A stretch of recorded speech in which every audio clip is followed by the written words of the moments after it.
یہ بہت برا ہے جو ہوا ہے.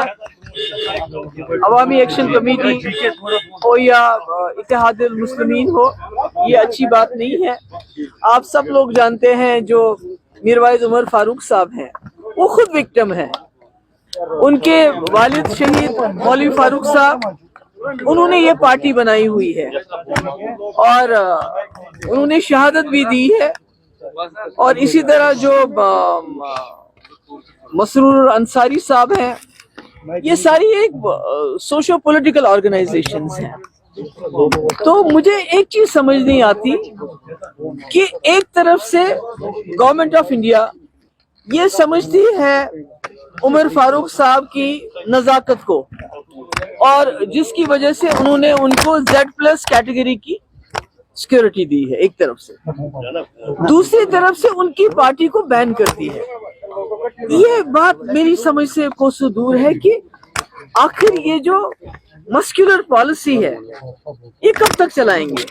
یا تو ایسا ہے کہ یہ مولوی عمر فاروق صاحب ہو یا جو یہ دوسری جماعت ہے اتحاد المسلمین انصاری صاحب ہو, یا تو گورنمنٹ آف انڈیا ان کو بلیک میل کر رہی ہے کسی چیز کے لیے کہ آپ ایسا کرو آپ ایسا کرو, تو اگر وہ نہیں کرتے ہیں تو پھر وہ ایکشن لیتی ہے. مجھے نہیں معلوم, کیونکہ مجھے یہ سمجھ نہیں آتی. ایک طرف سے آپ ایک شخص کو Z+ کیٹیگری میں لاتے ہو, سیکورٹی دیتے ہو, دوسری طرف سے اس کی آرگنائزیشن کو بین کرتے ہیں.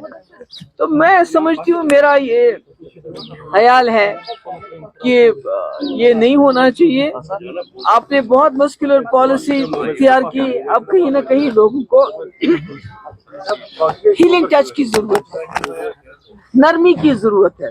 تو ایسے میں جب آپ ایک ریلیجیس ہیڈ کے خلاف اتنا بڑا ایکشن کرتے ہیں تو کہیں نہ کہیں کشمیر کے دل اور زیادہ آپ تکلیف پہنچاتے ہیں. لیڈر آف اپوزیشن نے آپ کو تنقید کا نشانہ بنایا, کہا یہ جماعت انہی کی خامخیال جماعتوں کی پیداوار ہے, اسی لیے انہیں زیادہ تکلیف ہو رہی ہے. دیکھیے نا, لیڈر آف اپوزیشن سے یہ پوچھنا چاہیے کہ آپ کی سرکار نے ابھی ان کو Z کیٹیگری کی سیکورٹی دی ہے, وہ کیوں دی ہے اگر ان کو خطرہ نہیں ہے؟ اس کا مطلب ہے کہ وہ وکٹم ہے. ان کے والد نے شہادت دی ہے مولوی فاروق صاحب نے, اور آج اسی وجہ سے میروائز عمر فاروق کو Z+ کیٹیگری دی گئی ہے تاکہ خدا نخواستہ ان کے ساتھ کوئی غلط کام نہ ہو, کوئی برا نہ ہو. اگر وہ اینٹی نیشنل ہوتے تو پھر سیکورٹی تو نہیں دیتے نا.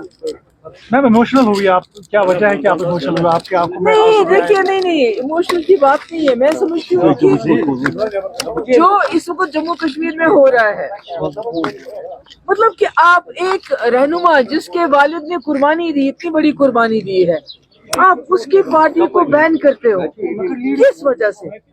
اور افسوس تو یہ ہے کہ جو یہاں چنی ہوئی سرکار آئی جس سے لوگوں کو امید تھی کہ کہیں نہ کہیں ہمارا بچاؤ ہوگا, تو اس کا تو الٹا ہو رہا ہے.